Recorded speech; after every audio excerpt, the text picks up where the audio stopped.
evening. Is it the anti-Semitism of United Nations, which Israel and America always complains about, that there are 50 and odd resolutions requesting Israel to vacate the occupied land? Israel and America look the other way, but whereas when it comes to Iraq war, Bush presidency on one resolution went for an illegal war. This special arrangement between Israel and America is really hurting, in my opinion. And my question to one of the panelists will be, why are these resolutions not implemented, which are asking Israel to vacate the occupied land? You're asking if the U.S. has a double standard on UN resolutions? U.S. has a double standard, Israel has a double standard. Thank you.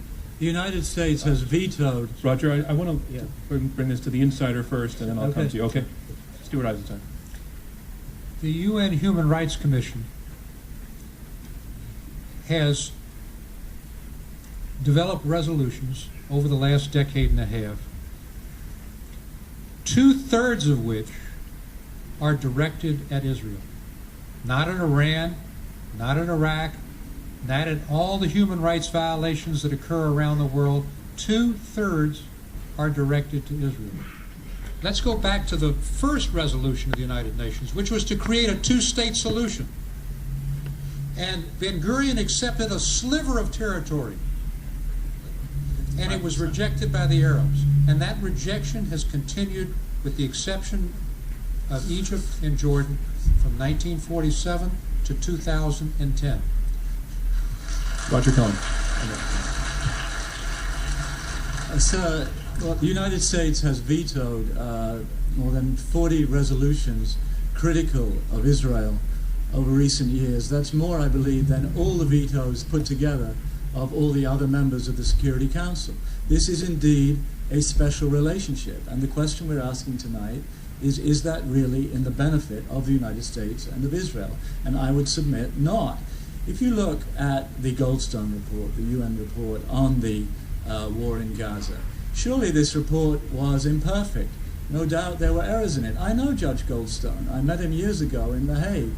Believe me, he is a balanced and intelligent man. Did he make some mistakes? Yes, but the Israeli reaction was, no, this is just an expression of the world's bias. This is an outrage. This is absolutely unacceptable. And the U.S. gave it some protection in that stance, which I consider to have been outrageous. There is no justification for the position. What has happened since? Israel has quietly censured 2 generals. It has agreed to pay compensation to the United Nations. Behind the defiance, it has been making its own admissions of the fact that there were problems in this. And I think it is the United States' special relationship with Israel which allows it to say before the world, no, we never make mistakes. This is all a plot against us. And I don't think this is helpful to Israel. And it is not good for the United States to be in that position. The United Nations Human Rights Commission, do you know who are the members of that commission?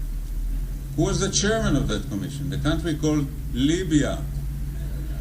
Who is a member? Who is a member of that commission? Zimbabwe, with Mugabe. Roger, you are from originally, you know South Africa, you know who Mugabe is. So if the commission has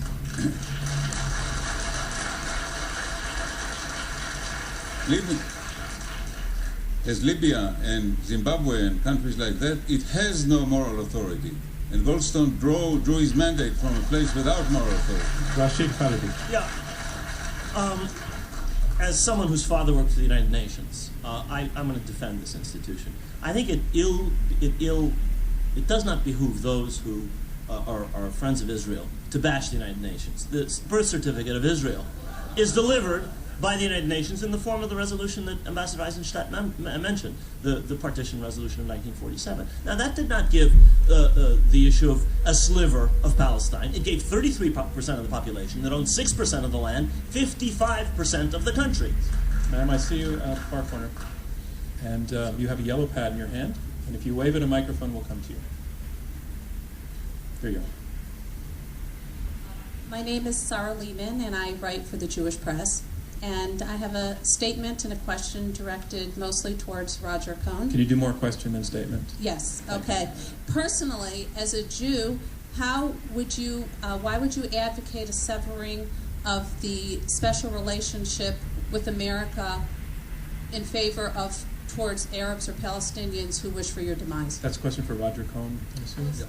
Anyone. I think I've tried to describe why.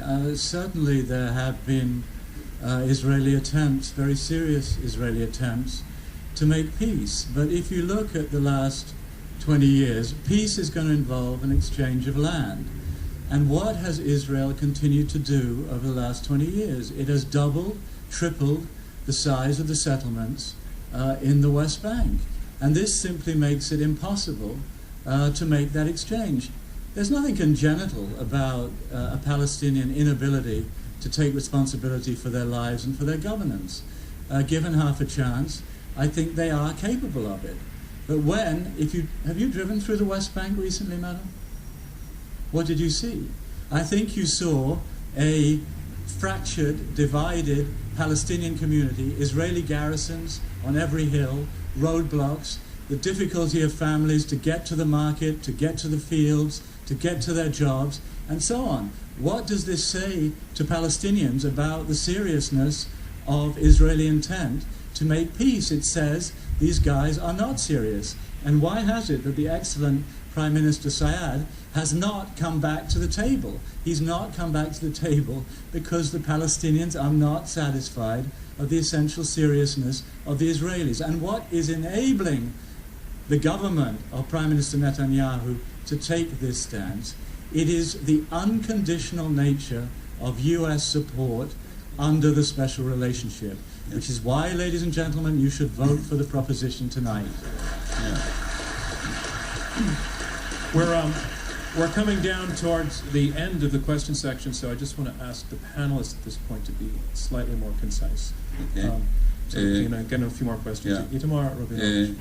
Commenting on Roger Cohen's last comment, I think in an earlier comment, you actually provided the answer as to why the Palestinians do not negotiate, because you painted a scenario that over the next 10, 20 years, if the status quo continues, there will be one country with a Palestinian majority.